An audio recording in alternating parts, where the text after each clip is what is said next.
नास्ति राग समम दुखम, अब उसी को संस्कृत में सेम टू सेम, नास्ति राग समम दुखम, नास्ति त्याग समम सुखम, सब जगह यही वर्णन है। ठीक है, तो ये हुआ। अब इसके बाद आगे बढ़ते हैं, अब इसी का विस्तार। धन, पुत्र, कलत्र, मान प्रतिष्ठा और विजय प्राप्त करके ही सुख प्राप्त होता है। इनके न मिलने पर प्रतिक्षण महान दुख होता ही है। धन, पुत्र, कलत्र, समझ में आ रही बात?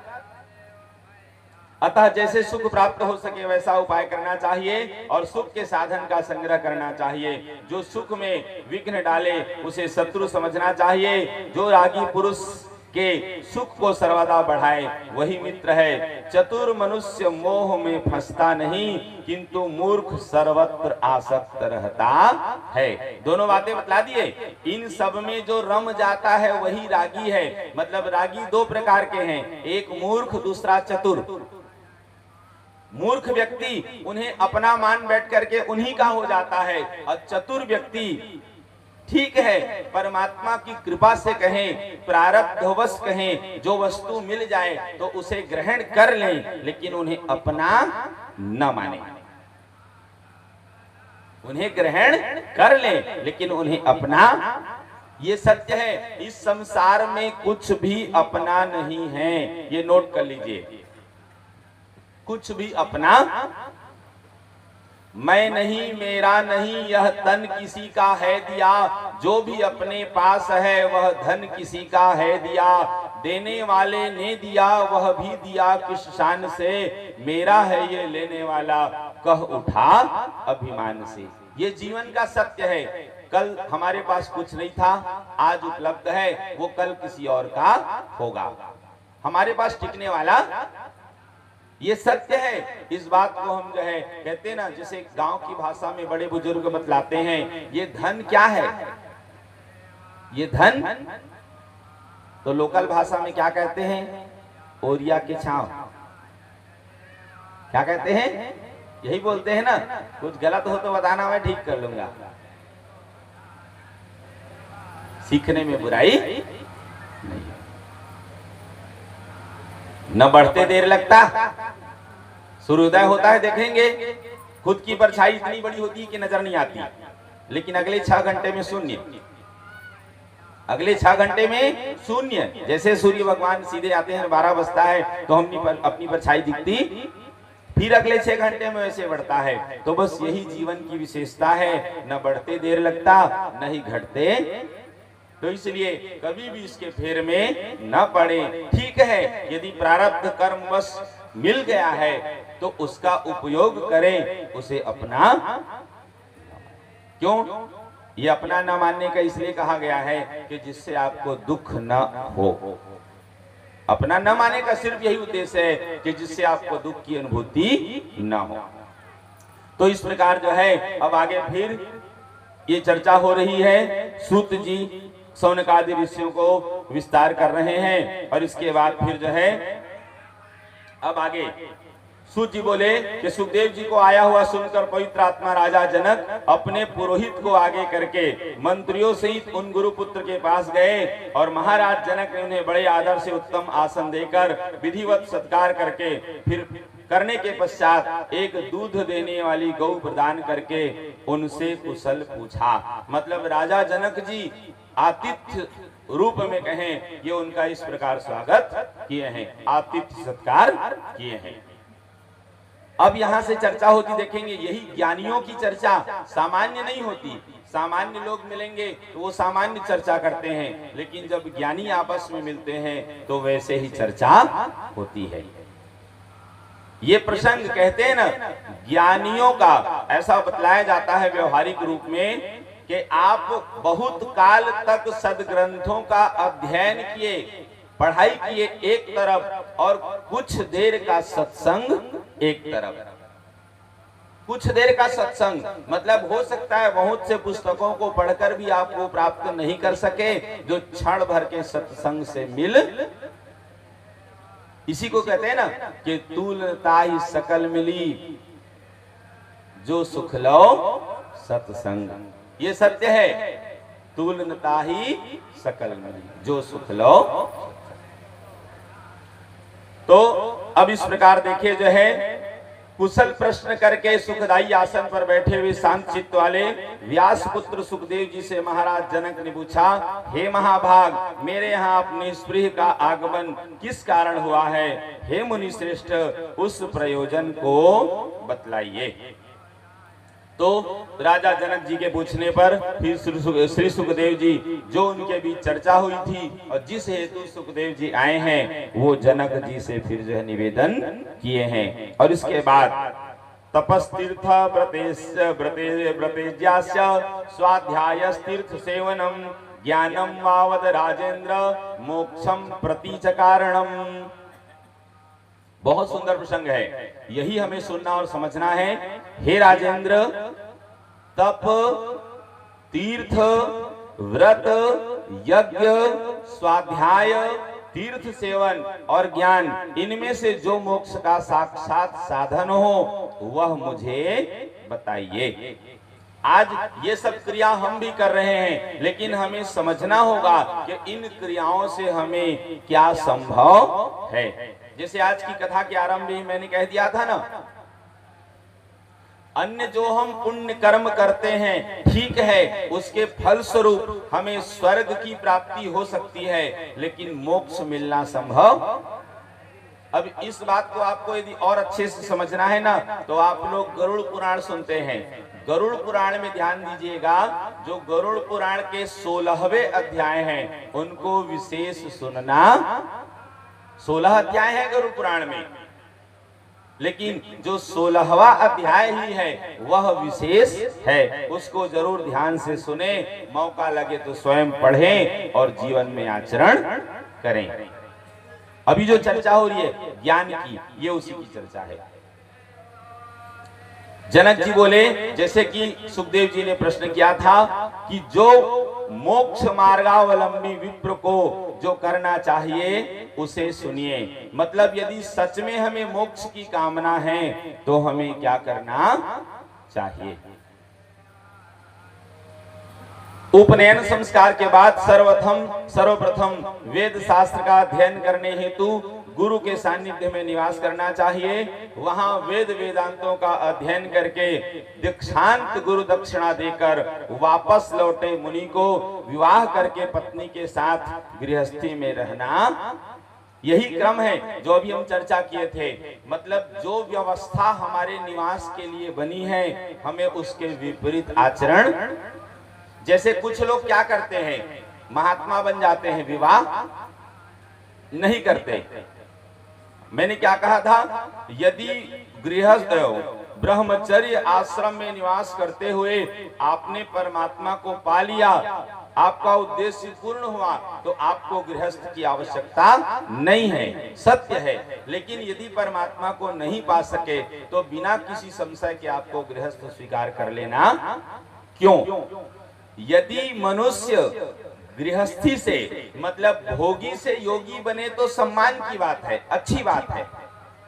भोगी से योगी बने तो सम्मान की बात है। लेकिन यदि कभी ऐसे भी आप लोग देखे होंगे कि शुरू में तो उत्साहवश महात्मा बन गए और बाद में जानकारी होती है कि उनके बच्चे बीवी सब पर्याप्त है। आज ऐसे ही महात्मा ज्यादा मिलेंगे, सही है। ऐसे ही महात्मा कलयुग की विशेषता है। नाम त्यागी जी का और सारे सुख साधन उन्हीं के यहाँ, नाम मौनी बाबा का और सबसे ज्यादा बाल गोपाल हल्ला उन्हीं के आश्रम में। तो ऐसे नहीं चाहिए। ऐसे जो होंगे लोभी और ढोंगी, वो जोगी कहलाएंगे। ठीक है, बात समझ में आई। यदि भोगी से योगी बनते हैं तो अच्छी बात है, स्वागत होता है, सम्मान की बात है। लेकिन जो व्यक्ति यदि संन्यास ग्रहण करने के बाद यदि फिर से लौटता है तो ऐसे लोग समाज के कलंक माने गए हैं। बिल्कुल भी नहीं करना। अरे गृहस्थ स्वीकार ही करना था तो क्रम से आगे बढ़ते ना, किसने मना किया। और महात्मा बनने के बाद और फिर से कहीं गड़बड़ किए तो सही नहीं है। या महात्मा भी बनते हैं तो उसके लिए भी तरीका है। वर्तमान कलयुग की व्यवस्था क्या है? नारी मुई गृह संपत्ति नासी, मूड मुड़ाए भये सन्यासी। ये कलयुग की विशेषता है कि जब जो है पत्नी नहीं रहती, घर में जो है ठीक से व्यवस्था नहीं चल पाता, तो क्या करते हैं? सबसे अच्छा तरीका है महात्मा बन जाओ और चैन से जीवन व्यतीत। यह सही नहीं है, फिर से भटकोगे, ये तय है। तो ऐसा करना है। उसके बाद क्या करना चाहिए? न्यायोपार्जित धन का अर्जन करें, सर्वदा संतुष्ट रहें और किसी से कोई आशा न रखें। यदि जीवन में सुखी होना है तो ये मूल मंत्र है, किसी से कोई आशा। नास्ति राग समम दुखम, नास्ति त्याग समम सुखम। इसी को फिर से कहा गया है, आशा ही परमम दुखम, नैरास्यम परमम सुखम। ये जीवन में नोट कर लें। आप किसी भी व्यक्ति, विषय, वस्तु, संबंध आदि से यदि उम्मीद किए तो निश्चित रूप से आपको दुख होगा। इसीलिए निरपेक्ष होकर के जीवन जीना, हो जाए तो स्वागत है, नहीं तो फिर उम्मीद नहीं करनी है। आशा ही परमम दुखम। इसी को आप लोग भजन गाते हैं तो कहते हैं ना, सीताराम सीताराम सीताराम कहिए, जाही विधि राखे राम ताही विधि। उसी में आखिरी पद आया है कि आशा एक राम जी की, दूजी आशा छोड़ दे, नाता एक राम जी से, दूजी नाता तोड़ दे। साधु संग राम रंग अंग अंग अंगिए, जाही विधि राखे राम ताही विधि। ये सत्य है। यदि आप आशा किए मतलब आपको दुख भोगना पड़ेगा, ये तय है। और क्या करना है कि पापों से मुक्त होकर अग्निहोत्र आदि कर्म करते हुए सत्य वचन बोलें और पवित्र निवास करें। पवित्र निवास करें मतलब मनसा वाचा कर्मणा, तीनों से पवित्र होना होगा।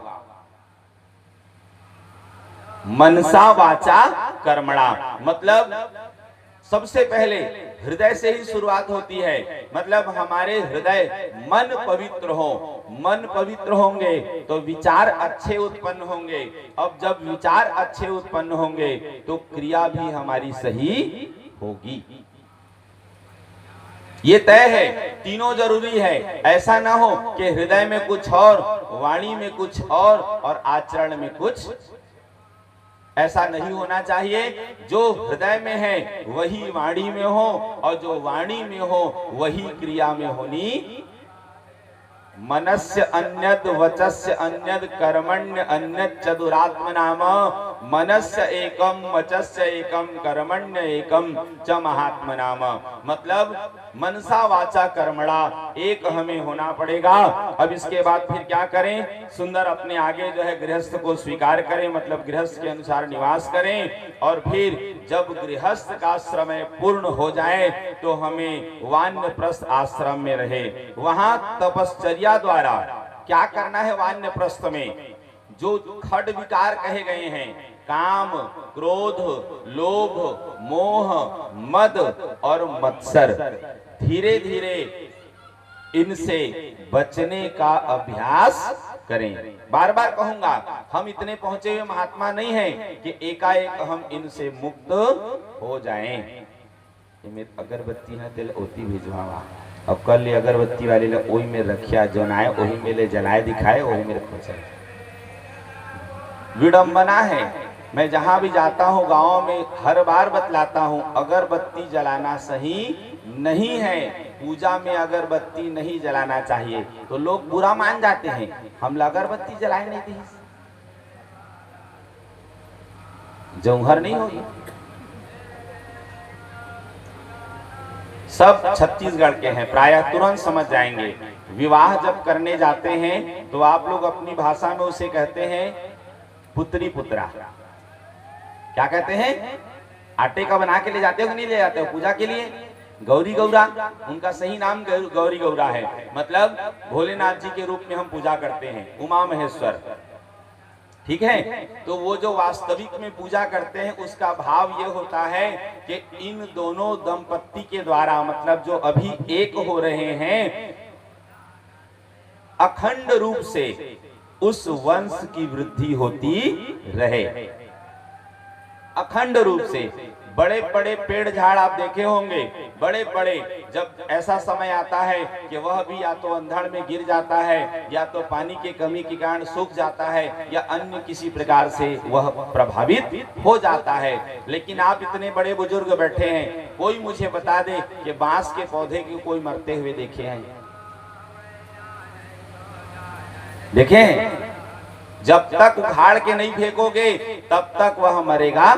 पूरा ऊपर से काट दो फिर निकल आ जाता है, आग जला देते हैं फिर निकल आ जाता है। इसीलिए जो है उसे ऐसा मानते हैं, वंश वृक्ष इसीलिए उसे कहा जाता है। तो जब उनकी हम पूजा करते हैं तो इसलिए हमें उसे जलाना। अब ये तो हुआ शास्त्रीय विषय कि शास्त्र में हमें क्या करना चाहिए। वैज्ञानिक दृष्टि से भी बतला दूं, 20 सिगरेट का धुआं जितना नुकसानदेह नहीं है उतना एक अगरबत्ती का धुआं नुकसानदेह है। 20 सिगरेट का धुआं जितना नुकसानदेह नहीं है उतना एक अगरबत्ती का धुआं नुकसानदेह है। अब जिस विधि आपको अच्छा लगे, वैज्ञानिक दृष्टि से अच्छा लगे तो वैज्ञानिक को मान लेना, शास्त्रीय दृष्टि को अच्छा लगे तो। बांस जलाने से कुल को दोष पड़ता है, आज नहीं कल आपका कुल प्रभावित होगा, इसलिए नहीं जलाना चाहिए।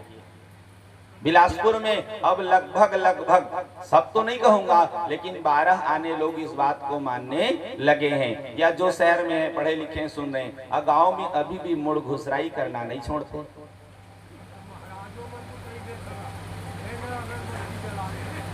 अब ध्यान से सुनिएगा, कुतर्क मत करिएगा, हमारी बात ध्यान से सुनिएगा। उदाहरण दे रहा हूं क्योंकि मैं कभी कहते ना, ध्यान से सुनिएगा। आप जैसे महाराज लोग कहते हैं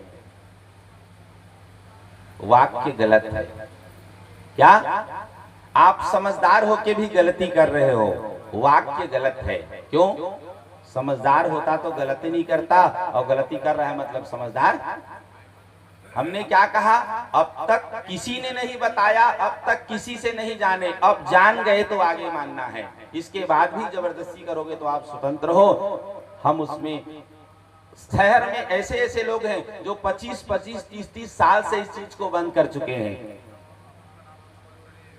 एक उदाहरण और बतलाऊं तात्कालिक, आप लोग जैसे जो कलश में जो नारियल रखते हैं, प्रायः देखे होंगे, फोटो में भी, कोई फोटो में भी दिखेगा तो नारियल खड़ा दिखाई देता है।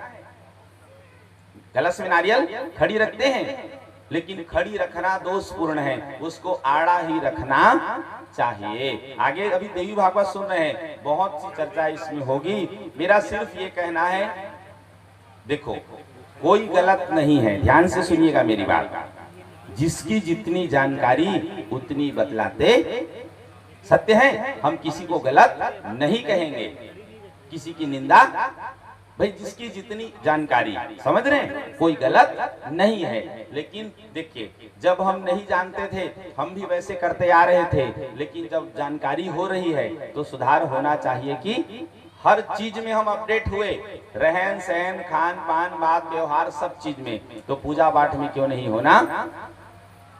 सही है। पढ़ाई लिखाई का मतलब क्या है? सिर्फ यही कि आगे हम उस पर सुधार। चलिए, अच्छी बात है, मैं दोनों तरीके से बतला दिया। अब आपको जो अच्छा लगे, ये मानो न मानो, खुशी आपकी। आगे नहीं बोलूंगा, आखिरी दिन बताऊंगा। तो ये इन 6 विकारों पर विजय प्राप्त करना, और इसके बाद जो है शत्रुओं पर विजय प्राप्त करके अपनी स्त्री का रक्षा का भार पुत्र को सौंप देने के पश्चात वह धर्मात्मा। अब शत्रुओं पर विजय प्राप्त करने का मतलब क्या हुआ? यही जो सबसे बड़े शत्रु हैं, काम, क्रोध, लोभ, मोह, मद, मत्सर।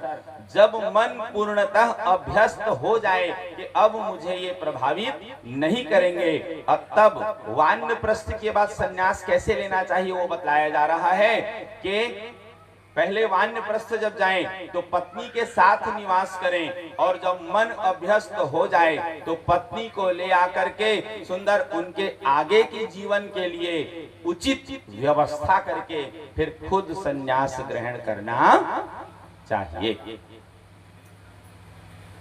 आगे धर्मात्मा सब अग्नियों का अपने में न्याय पूर्वक आधान कर ले और सांसारिक विषयों के भोग से शांति मिल जाने के बाद हृदय में विशुद्ध वैराग्य उत्पन्न होने पर चौथे आश्रम का आश्रय ले लें। यहाँ पे क्या कहा गया? जब हृदय में, जब मन में विशुद्ध वैराग्य उत्पन्न हो जाए और तभी हमें सन्यासी होना। ऐसे नहीं कि मान लीजिए कभी कभी घर में लड़ाई झगड़े हो गए और गुस्से गुस्से में निकल गए कि हम जा रहे हैं महात्मा बनने, अब गुस्सा ठंडा हुई उसके बाद फिर कहीं लुढ़क गए, तो ऐसा नहीं। मतलब ठंडे दिमाग से निर्णय लेना है कि जिसे बाद में हमें स्वयं पश्चाताप करना, अन्य किसी को नहीं। यह वेद वाक्य सर्वथा सत्य है, असत्य नहीं, ऐसा मानना चाहिए। हे सुखदेव जी, वेदों में कुल 48 संस्कार कहे गए हैं। उनमें गृहस्थ के लिए 40 संस्कार हैं और जो महात्मा आदि हैं उनके लिए 8 कहे गए हैं। मतलब ये कुल 48 जो है बतलाए गए हैं।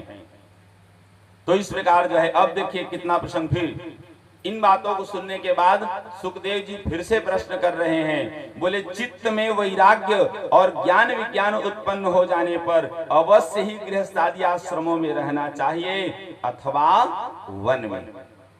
यह भी एक महत्वपूर्ण विषय है कि अब मान लो मन में वैराग्योत्पत्ति हो गई, ज्ञान उत्पन्न, दोनों एक जैसे ही हैं। आप लोग गीता में पढ़े होंगे, सुने होंगे, अर्जुन भगवान से इसी विषय में प्रश्न किए हैं कि चंचलम ही मनः कृष्ण प्रमाथि बलवदृढ़ तस्याहम निग्रहम मन्ये वायोरीव सुदुष्करम।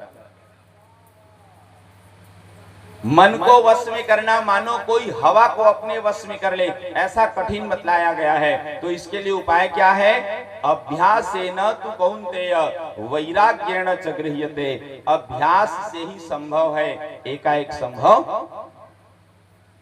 आप कितना भी कर लें। अरे लोग चाय पीते हैं, एक चाय तो छूटता नहीं। कुछ लोग 5 सुपारी चबाते हैं, 5 सुपारी तो छूटता नहीं। तो फिर परिवार कैसे छूटेगा, संसार कैसे छूटेगा? तो इसलिए अभ्यास करना, और अभ्यास से ही संभव है। जैसे आपने स्वीकारा वैसे ही वह छूटेगा, ये तय है। जैसे गुटखा खाने वाले लोग कैसे खाते हैं? पहले दाने दाने टेस्ट लेते हैं और धीरे धीरे फिर जो है पूरे। सही है? चर्चा हो रही तो बतला दूं, भूल कर भी नहीं खाना चाहिए। जो भी व्यक्ति यदि किसी भी प्रकार से गुटखा आदि खाते हैं ना, गांव में बहुत होते हैं गुड़ाखू वाले, और कोरोना काल में बहुत मजा आया था। 5 रुपया गुड़ाखू 25 रुपया में बेचैया मन तो माला माल हो गए। सही है? भूल कर भी ग्रहण नहीं करना। और बतला दूं, यदि कोई ऐसे पान गुटखा खाते हुए यदि कहीं कथा सुने तो 3 लोग नरक में जाते हैं। 3 लोग नरक में जाते हैं। कौन कौन? जो खा के सुनता है वो, जो करवाता है वो, और जो सुनाता है। ये मैं मजाक नहीं कर रहा हूं। जिसको मेरी बात हजम ना हो तो प्रमाण ले लेना। हाथ कंगन को आरसी क्या, पढ़े लिखे को फारसी क्या। हम कोई भी बात निराधार नहीं करते, बिना प्रमाण के कोई बात वही बात बोलते हैं जो शास्त्र में हमने पढ़ा है, या तो जैसे भी हो बड़ों से हमको वो मिला है। सुनी सुनाई बात नहीं करते। दादी नानी की कहानी सुनाने नहीं आए हैं, भागवत जी की कथा सुनाने आए हैं। तो वही बात सुनाएंगे जो शास्त्र में प्रमाण है। तो कम से कम अपनी चिंता हो ना हो हमें छोड़ देना। इसलिए पान गुटखा खा के कथा सुनने नहीं आना। और मैं केवल यहाँ के लिए नहीं बोल रहा हूँ, कहीं भी कथा सुने तो जरूर इस बात का ध्यान रखना। अब मैं यहाँ पे लौंग खाता हूँ, मेरी व्यवस्था है, कंटिन्यू बोलना है, गला सूख जाए। अभी एक भागवत करके आए, एक दिन भी विश्राम नहीं मिला दूसरे। अब उसमें भी नवरात्रि चल रही तो दुर्गा सप्तशती का पाठ 5 पाठ करके आया हूँ। अब एक दिन में 5 पाठ, मतलब सामान्य पंडित 5 पाठ दिन भर में नहीं कर सकता। सही है? तो अब उतना सब तो गले को थोड़ी सी तो राहत चाहिए, उसके बाद भी ऊपर वाले की कृपा, ये सब ठीक, तो इसलिए मैं खाता हूं, नहीं तो सब मजबूरी में खाना पड़ता है। ठीक है, तो आप लोग ना खाएं और वैसे ही कथा सुने। अब जनक जी बोलते हैं, हे मानद, इंद्रियां बड़ी बलवान होती हैं, वे वश में नहीं रहती, वे अपरिपक्व बुद्धि वाले मनुष्य के मन में नाना प्रकार के विकार उत्पन्न कर देती हैं। ये सत्य है, इसके लिए प्रमाण है, ध्यायतो विषयान पुंसा संगस तेषुपजायते, संगात संजायते कामः, कामात् क्रोधो विजायते। ये सत्य है, नोट करके रख लीजिए। यदि आपके द्वारा परमात्मा के चिंतन नहीं होते न सही, कोई बात नहीं, लेकिन विषयों का चिंतन नहीं होना चाहिए। भगवान को आप याद नहीं करते, कोई बात नहीं, भजन नहीं करते, कोई बात नहीं, प्रभु की सेवा नहीं करते, कोई बात नहीं, लेकिन विषयों का चिंतन नहीं करना, तो इसके लिए एक उपाय करने पड़ेंगे। जो विषयी व्यक्ति हैं, जो रागी व्यक्ति हैं, उनसे दूर रहना। चौक में बैठ के ताश खेलत रही था ना, गलत है। अरे रामायण नहीं पढ़ना है मत पढ़ो, गीता नहीं पढ़ना है मत पढ़ो, लेकिन कम से कम ऐसे फालतू चीजों में समय मत गवाओ। मैं नहीं कह रहा हूं रात गवायो सोए के, दिवस गवायो खाए, हीरा जन्म अनमोल है, कौड़ी बदले मनुष्य योनि। मनुष्य जन्म हमें इसलिए नहीं मिला है कि कुकर सुकर की तरह जिए और मर जाएं, इसलिए नहीं मिला है। बार बार कहूंगा, पुनर्मित्रम पुनर्वित्तम पुनर्भार्या पुनर्मही, एतत् सर्वम पुनर्लभ्यम न शरीरम पुनः पुनः। आपको पुत्र दोबारा मिल जाएंगे, घर परिवार दोबारा मिल जाएंगे, पत्नी दोबारा मिल जाएगी, लेकिन यह शरीर बार बार नहीं मिलेगा। इसलिए आज ये सुअवसर मिला है, तो इसका बराबर सदुपयोग। बार बार आप सबसे कहूंगा, कुकर सुकर की तरह जीवन जी करके मृत्यु को प्राप्त हो जाओगे, बेकार है। इसलिए कुछ तो ऐसा करें जिसमें हमारे मनुष्य जीवन की सार्थकता हो।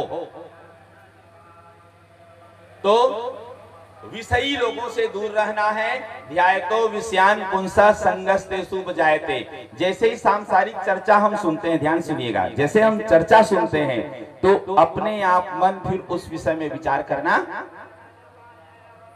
देखा, ताकि अब उसके बाद फिर हम उसको पाने का प्रयत्न करने लगते हैं, चाहे जैसे भी हो। अब जिनके पास व्यवस्था होती है वो आसानी से प्राप्त कर लेते हैं, जिनके पास व्यवस्था नहीं होती फिर उसके लिए वो फिर परिश्रम करते हैं। मतलब जैसे भी हो उसे पाना, और यदि वो वस्तु नहीं मिल पाती तो फिर हमारे दिमाग में फिर क्रोधोत्पत्ति।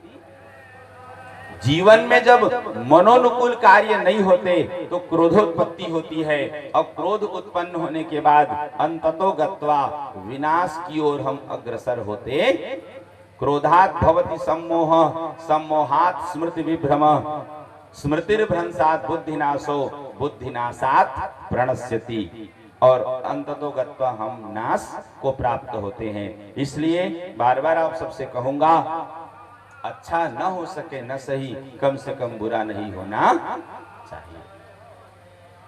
ये सत्य है। अब इसके बाद यहाँ पे देखिए फिर से कहा गया है, विहितम कर्म कुर्वन्नस्तजन् चिन्तान्वितं च यत् आत्मलाभेन संतुष्टो मुच्यते नात्र संशयः। जनक जी श्री सुखदेव जी को बतलाते हुए बोल रहे हैं, जो पुरुष शास्त्र प्रतिपादित कर्म करता हुआ सभी प्रकार की चिंताओं से मुक्त रहता हुआ आत्मचिंतन से संतुष्ट रहता है, वह निसंदेह मुक्त हो जाता है। दोनों चीजें जरूरी है। पहली आवश्यकता, शास्त्र प्रतिपादित कर्म का हमें आचरण करना चाहिए, पहली विशेषता। दूसरी विशेषता, आत्मचिंतन जरूरी है, जो आज कोई नहीं करता। इस शरीर के पोषण के लिए आप बहुविध उपाय करते हैं, बहुविध, जिससे यह शरीर स्वस्थ रहे, लेकिन मन स्वस्थ रहे इसके लिए कोई प्रयास।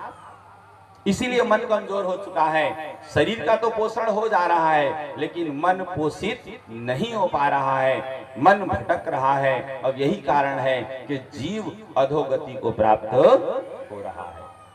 तो ये दोनों बार बार कहूंगा, आत्मचिंतन जरूरी है जो हमें करना चाहिए। अब आगे इसी प्रकार, भ्रमण सर्वेषु तीर्थेषु स्नात्वा स्नात्वा पुनः पुनः निर्मलम न मनो यावत तावत सर्वम निरर्थकम। ये श्लोक प्रमाण है। जो आप लोग कहते हैं ना, पोथी पढ़ी पढ़ी जगमुआ पंडित भयान कोय, ढाई आखर प्रेम का पढ़े सो पंडित। ये श्लोक प्रमाण है। जनक जी कह रहे हैं, सभी तीर्थों में घूमते हुए वहां बार बार स्नान करके भी यदि मन निर्मल नहीं हुआ तो वह सब व्यर्थ हो जाता। कुछ लोग बड़े अपने आप में अच्छा अनुभव करते हैं, अरे हमने इतने ज्योतिर्लिंग घूम लिए, हम चारों धाम कर लिए, हम यहाँ कर लिए, हम वहां कर लिए, सब जगह हो गए, अच्छी बात है, सारे तीर्थ घूम लिए, लेकिन नहाए धोए क्या भला, जो मन मैल न जाए, मीन सदा जल में रहे, धोए बास। आपने सब कर लिया लेकिन जीवन में परिवर्तन नहीं दिखा तो आखिर वह निरर्थक प्रयास ही आपने किया।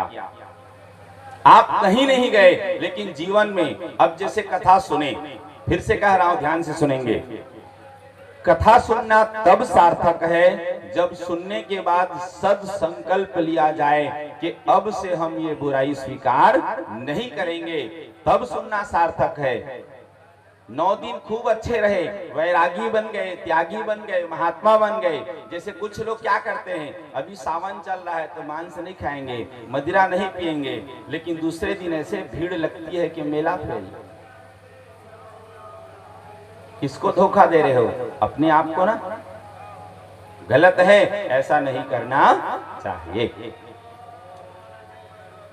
आगे लिखा है, न देहो न च जीवात्मा नेन्द्रियाणि परंतप मन एवं मनुष्याणाम कारणम बंधन मोक्षयो। वर्णन आया है कि हे परंतप, बंधन तथा मोक्ष के कारण न तो यह देह है, न जीवात्मा है, और न यह इंद्रियां हैं, अपितु केवल मन ही है जो मनुष्यों के बंधन और मुक्ति का कारण होता है। अब चर्चा हो रही तो फिर यहाँ पे एक बात बतलाएं, मुक्ति किसको मिलती है? मन को। मुक्ति किसको मिलती? शरीर को नहीं। शरीर तो पंच तत्वों से बना है और इसकी 3 गति बतलाई गई है। ये यदि अग्नि में जला दिया जाए तो जल करके राख, यदि धरती में गड़ा दिया जाए तो खाद बन जाता है सड़ करके, और यदि कोई जीव जंतु, हिंसक जीव जंतु खा ले तो विष्ठा के रूप में परिवर्तित। 3 ही गति है इसकी। अब चाहे जैसे भी गति को प्राप्त हो, चौथी गति नहीं है। लेकिन मुक्त कौन होता है? तो मन। चर्चा हो रही तो फिर बतला देते हैं कि जिसको हम लोग गरीब कहते हैं ना, अपनी भाषा में बतला रहा हूं, मतलब जिसे हम समझें। बंधन, मोक्ष और बंधन को नहीं समझ में आ रहा है तो उसको समझने लायक भाषा में बतलाएं। जिसको हम कहते हैं कि ये बहुत गरीब है, गरीब वह नहीं है जिसके पास धन नहीं है, गरीब वह नहीं है, उसे केवल निर्धन कहेंगे, उसे केवल, ठीक है। तो गरीब कौन होता है?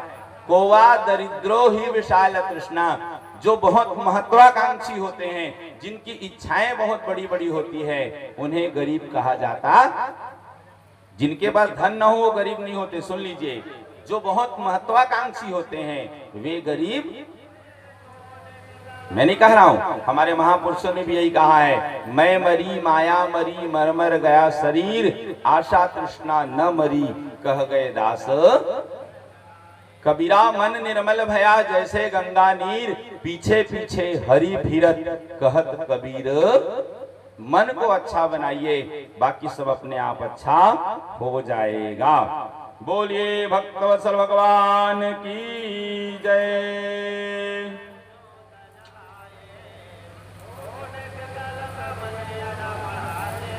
चलिए आप लोग एक भजन सुन लीजिए, जो माताएं पूजा करनी है पूजन कर लें, उसके बाद फिर हम सुखदेव जी के विवाह में फिर सम्मिलित होंगे।